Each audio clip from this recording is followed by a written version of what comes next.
বড় ছেলেকে প্রবাসে পাঠিয়ে বড় ছেলের বউকে ছোট ছেলের সাথে বিয়ে দিল। অথবা দেখুন ভিডিওটি শেষ পর্যন্ত।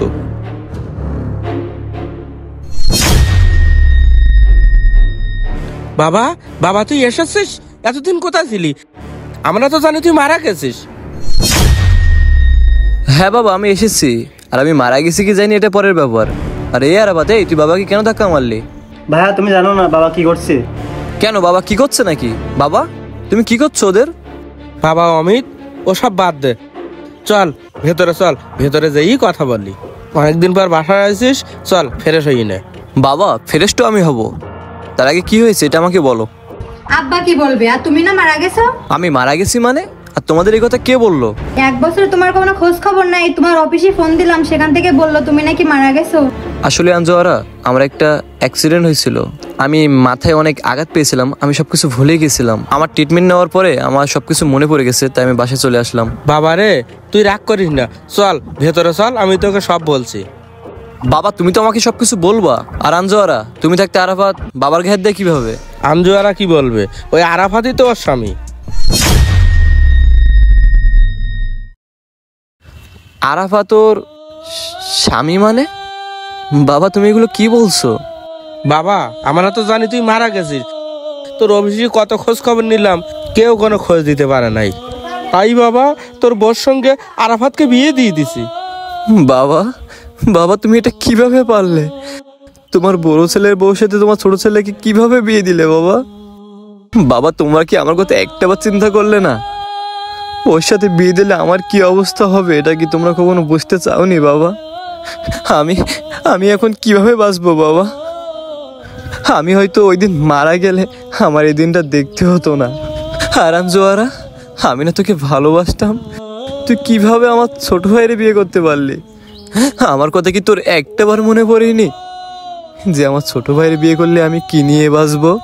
আমার তো একটাই আশা ছিল, সে আশাটা তুই ধ্বংস করে দিলি, বরবাদ করে দিলি। আরে এই বেঈমানের বাচ্চা, আমার ভালোবাসা তুই এই প্রতিদান দিলি? আরে এই জানোয়ারের বাচ্চা, তোদেরকে সুখে রাখার জন্য আমি তোদেরকে 3 বছর রেখে আমি প্রবাসে যে নিজের রক্ত পানি করে ইনকাম করতেছি শুধুমাত্র তোদের মুখে হাসি ফুটাবো বলে। কিন্তু তুই এটা কিভাবে করলি আঞ্জোয়ারা? তুই এত বড় প্রতারণা আমার সাথে কিভাবে করতে পারলি? আমি আমি এখন কি নিয়ে বাঁচবো বাবা? আমার বেঁচে থাকা শেষ আশাটাও তোমরা আমার কাছ থেকে কেড়ে নিলে বাবা। আমি আমি আমি আর বাঁচতে পারবো না বাবা, আমি আর বাঁচতে পারবো না। বন্ধু তুই কান্না করিস না বন্ধু, আল্লাহ যেটা করে ভালোর জন্যই করে। বাবা তুই আর কান্না করিস না, যা হওয়ার তো হয়েছে, তুই আর কান্না করিস না বাবা। বাবা বাবা তোমরা এটা কিভাবে পারলে বাবা? আমার বেঁচে থাকা শেষ আশাটাও তোমরা আমার কাছ থেকে ছিনিয়ে নিলে বাবা। আমি আমি কিভাবে বাঁচবো বাবা? আর আমি এ বাসায় কিভাবে থাকবো? দেখো আমি অনেকদিন তোমার খোঁজ খবর করছি, কিন্তু তোমার কোনো খোঁজ খবর পাই নাই। তোমার অফিসেও ফোন দিছি, সেখান থেকেও বলছে তুমি নাকি মারা গেছো। তাই বাধ্য হয়ে তোমার আব্বুর মুখের দিকে তাকায়ে তোমার ছোট ভাইরে বিয়ে করছি। তুমি আমারে মাফ করে দাও। মাপ? কিসের মাপ? আরে এই আঞ্জোরা, তুই যে ভুলটা করেছিস না, এই ভুলের কোনো মাপ হয় না। ভাইয়া তুমি আমাকে মাফ করে দাও, আমরা সবাই জানতাম যে তুমি মারা গেছো, এই জন্য আমি ভাবিকে বিয়ে করছি। এই জানোয়ারের বাচ্চা, মাপ?